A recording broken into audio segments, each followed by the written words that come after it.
Hey guys, it is John C. Morley here, serial entrepreneur. Welcome to IFYL Inspirations for Your Life. Thanks so much for tuning in tonight. It is January 11th, 2023, 11:35 p.m., I should say. Welcome to IFYL. Great to be here with you. If you're new, grab your smartphone, launch the camera app, point over the QR code. And what I want you to do, once you point over that QR code, touch the little yellow ellipse. And in just a couple seconds, you will actually see that it will show you my link tree with lots of great information to improve the quality of your life. So definitely check that out. Thank you for being here. Thank you, all my wonderful friends, colleagues, and associates for coming back. I appreciate you for being here very, very much and following us. And we will be celebrating our birthday very soon. As I told you, it's coming up. So we'll probably be doing our belated birthday probably next week. It's just been a little crazy with the holidays and stuff. So I wanted to thank you all for being here. And I also want to thank the people that come back, whether it's 2 o'clock in the morning, 1 a.m., 6 p.m., 4 a.m., whatever time it is, and watching the replays of Inspirations of Your Life. Thank you so much for doing that. I know there's lots of great information that is improving your life. So here we are with our master topic. Here we go. We start them on Saturday and we end them on Friday. So, how to understand auditory learning. Now, we've been talking about this a lot. And so, if we understand that auditory is a type of learning modality, all right, and we know that our ears are very, I'm going to say sensitive to information, then that means they'll be remembered a lot easier than you probably would expect them to be remembered.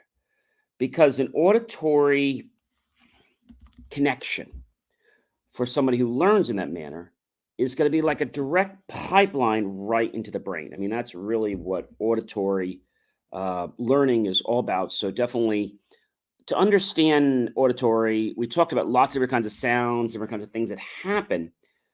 But auditory learning has a lot of things to it. So if somebody asks me, John, what are the components of auditory learning? And there are quite a few.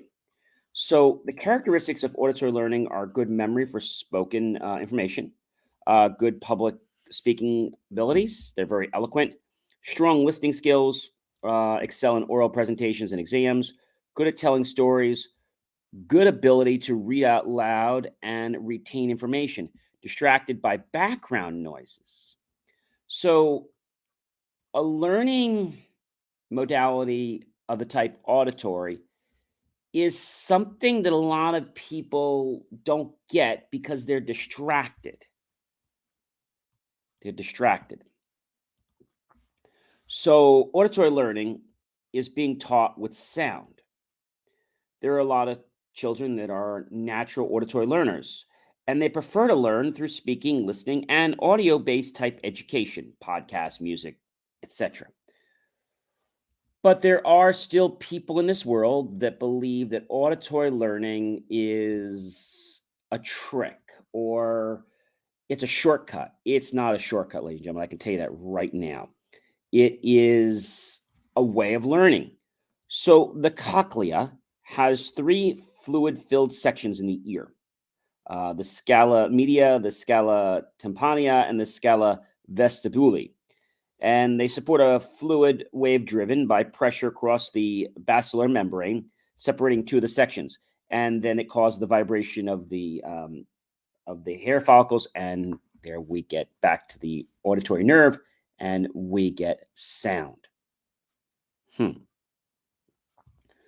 So auditory learning is a type of learning, right?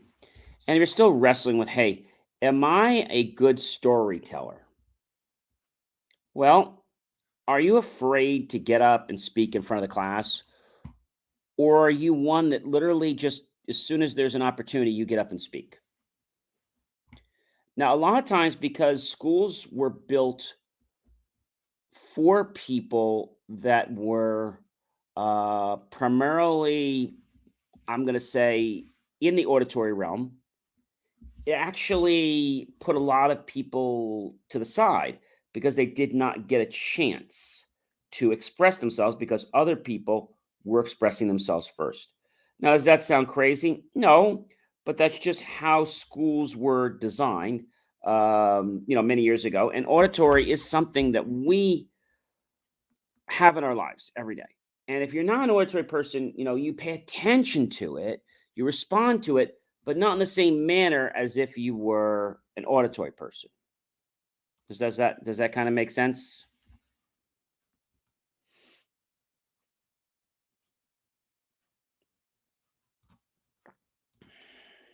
Think about that for a minute.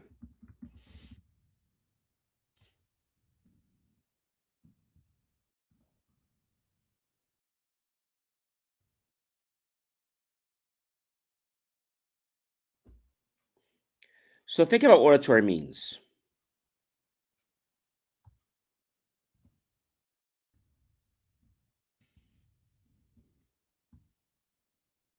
What does that mean to you?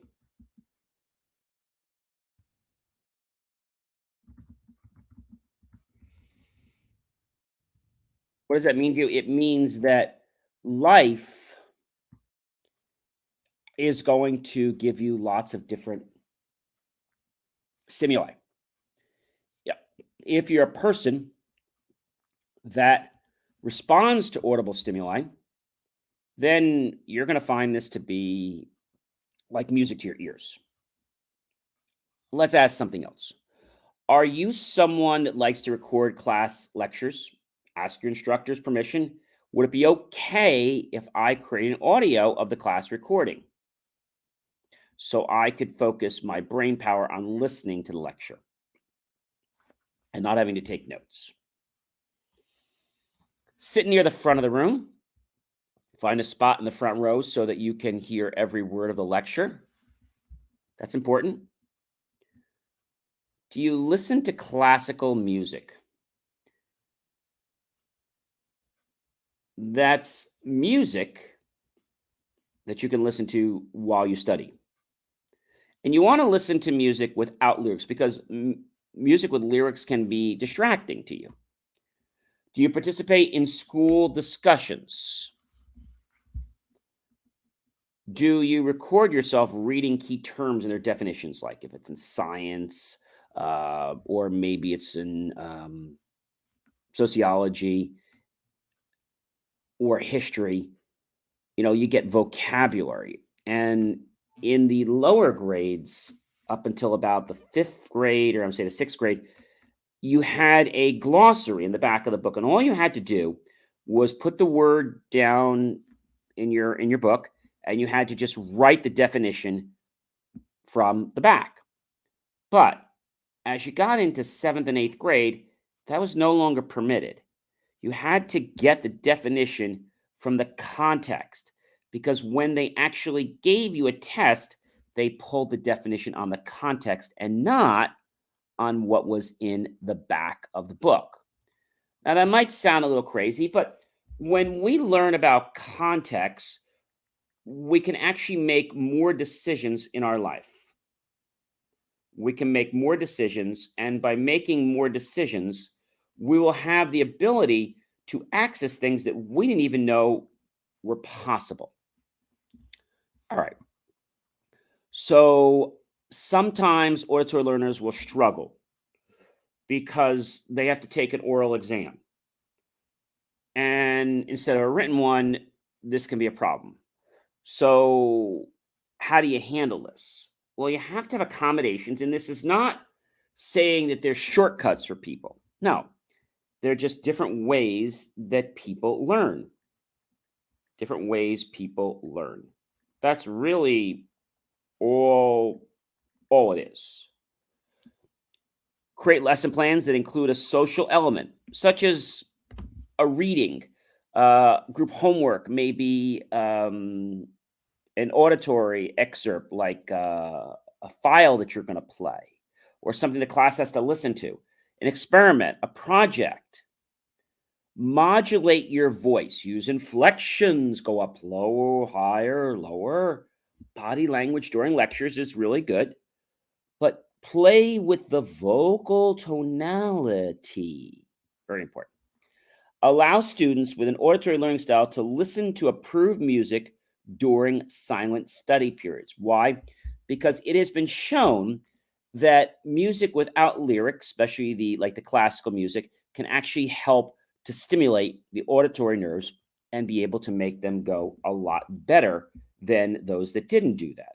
So you're probably saying to me, John, why doesn't the rest of the world embrace auditory learning? Well, that's a great question. And what I'm going to tell you is that the reason that the world doesn't embrace it is because they just don't know any better. Because maybe they're not auditory learners. So, is there a national association for auditory learners? That's probably the first thing you're probably going to ask me. Is there an association for that? And there is something called auditory learners. There's audiology. The American Academy of Audiology represents the interests of audiologists nationwide by promoting quality hearing and balanced care. But that's not the same thing, but that's explaining what it is. You've got auditory integration training. But is there an association? Not really. Not really. So if you're an auditory learner, you want to make the process fun. You want to make it fun. And when it's fun, students are going to want to participate in it. Not because they have to, but because they want to. Because they want to.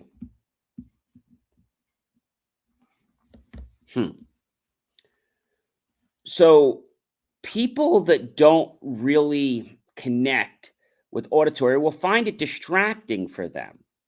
So the teacher has to, the professor, or doctor, what have you, has to teach in many different modalities. We'll talk about more of those later in other shows, but catering to an auditory learner is important because a lot of students are auditory learners. And I want to tell you that it's not a shortcut. If you find ways to simulate your auditory banks, there's no shortcut with that. That's great. People might be jealous of that because they can't do that, but that's because they haven't taken the time to learn their own learning modality. So remember, whatever you're doing in life, there are always tips, tricks, and techniques, just like we've explained here for auditory learners, that can help you become a better learner.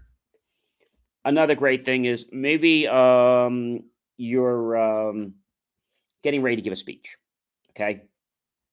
And you're having trouble remembering it. You could get a fake microphone and you could practice in front of the microphone. And that concept is going to drive it into you. You can play with a real microphone. And the more you do this, you're going to be like, oh, I get it. Ladies and gentlemen, I am John C. Morley, serial entrepreneur. It's been a privilege, a pleasure, and of course, an honor to be with you this wonderful Wednesday evening. I hope you'll like, love, support the channel. Definitely comment below. Tag your friends, colleagues, and associates. Share this out with everyone you know on social media. Go to my YouTube channel, John Space E Space MRLY Space Serial Entrepreneur. Look for that key phrase to help keep our content free. Make the choice to buy my team and I a cup of coffee, bowl of fruit, or savory dessert by clicking on that PayPal link. We'll be so grateful with those pennies and dollars. We'll invest into new hardware, new technology, new equipment, new software, even new facilities to give you the most jaw-dropping motivational content to inspire you to get off your duff